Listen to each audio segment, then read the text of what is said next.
Memorial Day is an American holiday to honor the memory of the brave military men and women who made the ultimate sacrifice dying in the line of duty of serving their country. It is a national moment of remembrance in which we commemorate those who died in service, defending personal liberties and freedom during peacetime and in war. It is also a day to remember prisoners of war and those who are missing in action. This year, I decided to attend the Memorial Day ceremony at the Florence American Cemetery in Tuscany. The cemetery is one of two in Italy, the largest of which is near Rome, containing 7,861 war dead, one of whom is believed to be one of my own distant relatives. The Florence American Cemetery, however, lies near the Tuscan village of Tavernuzze and spans 70 acres, serving as the final resting place of 4,392 American military personnel who lost their lives in Italy north of Rome during World War II. Behind the memorial stands a wall laden with tablets where 1,409 names of the people who are still missing are etched into stone to forever mark their presence. This cemetery also serves as a memorial to include Medal of Honor recipients, 6 sets of brothers, 4 women, and a child. If you visit this cemetery, be sure to walk through the lateral north and south atriums, as they contain the marble operations maps recording the movement and advance of the American armed forces in this region so long ago.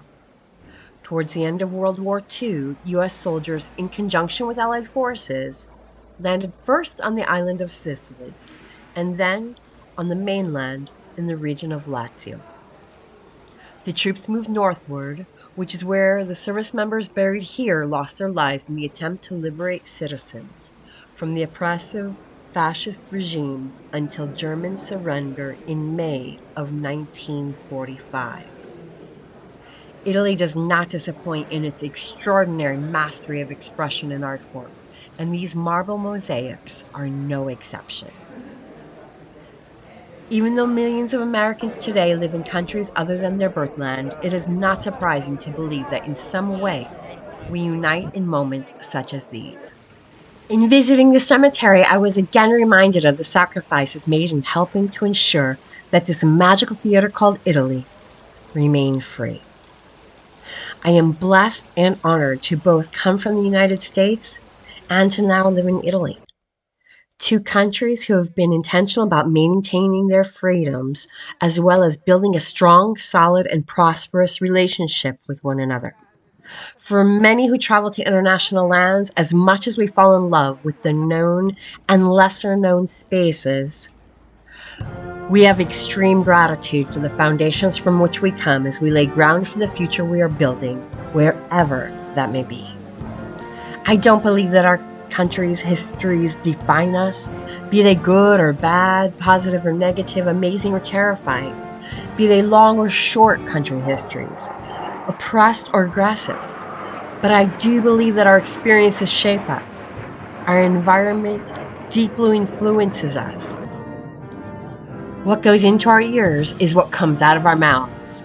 Therefore, we can concur that what we do, where we go, with whom we associate, and who we become is our choice. We can choose to live in a fixed mindset closed off to the concept of change, or we can capitalize on the gift of an open mindset, sustaining diversity in race, religion, color, and creed, and the sincere interest in new places, people, new ideas, and new opportunities. An open mindset that keeps us wondering and wandering, knowing that while we cannot change the past, we do have the power to decide and create our future, following that pathway wherever it may lead us, be it home or abroad. Through years of travel and curiosity, through exposure and exploration, my eyes, ears, and heart have been open to the inclusion and appreciation of varied cultures and traditions. So much so that I am now blessed enough to call Italy, in all its splendor, my home.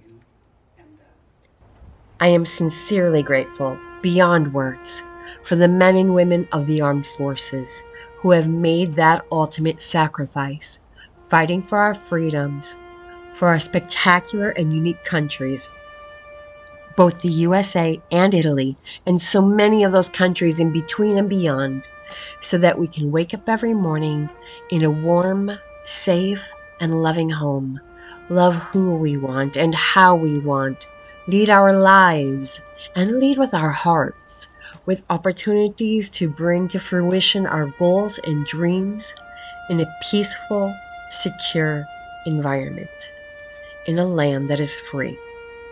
Sincerely, from the heart, to these brave men and women, I say thank you.